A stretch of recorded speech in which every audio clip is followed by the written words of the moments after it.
ভাবিয়া করিও কাজ, করিয়া ভাবিও না। কথাটা অনেক গুরুত্বপূর্ণ কিন্তু। যে কোনো কাজ করার আগে ভেবে করা ভালো।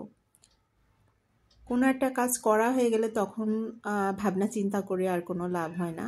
আসসালামু আলাইকুম, সবাই কেমন আছেন? আশা করি সবাই ভালো আছেন। আলহামদুলিল্লাহ আমরাও ভালো আছি।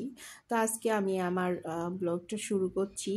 আমি সাধারণত ভিডিও করি, আমি রান্নার ভিডিওই বেশি দিই, অন্যান্য ভিডিও ছোটোখাটো ভিডিও দেই, কিন্তু রান্নার ভিডিওটাই আমার বেশি দেওয়া পড়ে। তো আমি কখনো পলিটিক্স নিয়ে বা দেশের কোনো বিষয় নিয়ে আমি কখনোই কথা বলি না। আর পলিটিক্স নিয়ে আসলে কথা বলাটা আমাদের মনে হয় উচিতও হবে না, না বলাই উচিত।